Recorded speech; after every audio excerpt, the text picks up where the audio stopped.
J'attends d'eux qu'ils clarifient et formalisent leurs demandes à l'égard de la France et de la communauté internationale.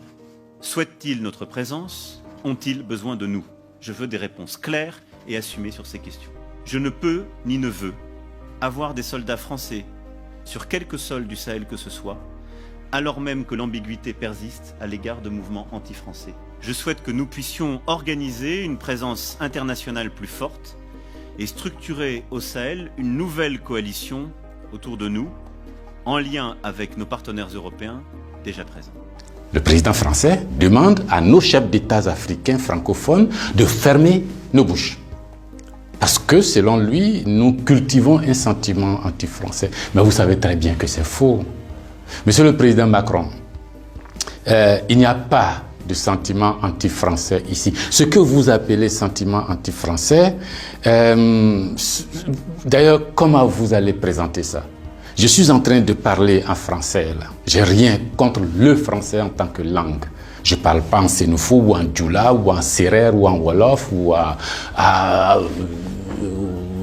je ne sais quoi, soninké, bambara ou quoi d'autre. Je parle en français. Je n'ai rien contre le français. J'écris, je m'exprime, je travaille en français. Je n'ai rien contre les Français. Nous n'avons ici en Afrique francophone rien contre les Français. Ils sont nombreux, ils ont des entreprises, ils créent des emplois pour nous, ils payent des impôts. Nous sommes nombreux à travailler avec eux, à travailler pour eux. Ils travaillent souvent pour nous. Nous sommes des amis, nous nous marions, nous vivons ensemble ici comme en France sans aucune animosité. Donc, ce n'est pas un sentiment contre les Français ou contre le Français. Ce que vous appelez sentiment anti-français en réalité, c'est un ras-le-bol, c'est une révolte, c'est un refus de la mainmise de l'État français sur nos autorités et par ricochet sur nos économies, sur nos peuples. C'est ce que nous refusons. Les relations incestueuses entre l'État français et les États africains, c'est ce que nous refusons. Les relations de connivence entre l'État français et les États africains, c'est ce que nous refusons. Parce que simplement ces relations étouffent la démocratie, ces relations étouffent le respect des droits de l'homme, ces relations étouffent la possibilité que nous devons avoir de demander des comptes à nos dirigeants. Ces relations étouffent l'expression plurielle chez nous. Il n'y a que ce que le président dit parce qu'il est d'accord avec Paris, donc c'est ce que lui dit qui est bon. Monsieur le président, c'est ce qui nous révolte. On a le sentiment que vous êtes complice de nos chefs d'État pour nous brimer. On a le sentiment que les droits de l'homme que vous faites respecter en France, les libertés individuelles que vous faites respecter en France, la déclaration universelle des droits en France, déclaré là-bas par vos ancêtres, Monsieur le Président, on a l'impression que vous considérez que nous, en Afrique, on n'a pas droit à cela. Nous, en Afrique, on n'est pas digne de cela. Nous, en Afrique, on n'est pas suffisamment humain pour avoir les droits humains. C'est ce qui révolte cette jeunesse-là. La conséquence, vous voyez chaque jour de nombreux jeunes essayant d'aller là où les droits sont respectés, là où les libertés sont respectées, là où on a le sentiment qu'ils sont des hommes. C'est ce qu'il faut changer, Monsieur le Président. C'est ce qu'il faut changer. Vous pouvez parler 1000 fois à nos chefs d'État, vous pouvez leur donner des instructions 1000 fois, mais ça ne changera rien dans la tête des populations africaines ici, dans l'esprit des populations africaines ici. L'idée est que nous voulons redevenir des hommes libres. Nos ancêtres ont été vendus comme des marchandises par vos ancêtres. Comme des marchandises.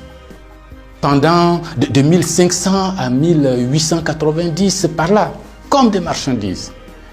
Nous fermons les yeux là-dessus. Nos parents ont été gouvernés par la décision que vos parents ont prise à Berlin de venir s'accaparer nos territoires, nous-mêmes, nos fleuves, nos rivières, nos matières premières, de prendre possession de nous. Ça a duré près d'un siècle. Fermons les yeux là-dessus. Vos prédécesseurs ont considéré que nos chefs d'État devraient être juste des délégués pour eux, pour nous maintenir ici. Comment on peut avoir le sentiment français quand on descend à l'aéroport d'Abidjan, le boulevard qu'on prend s'appelle Giscard d'Estaing. Le pont qu'on emprunte s'appelle De Gaulle. Et la route qu'on utilise pour aller à l'université s'appelle boulevard Mitterrand. Et puis partout, on a Trèche-la-Plaine, Port-Bouët, Binger. Non!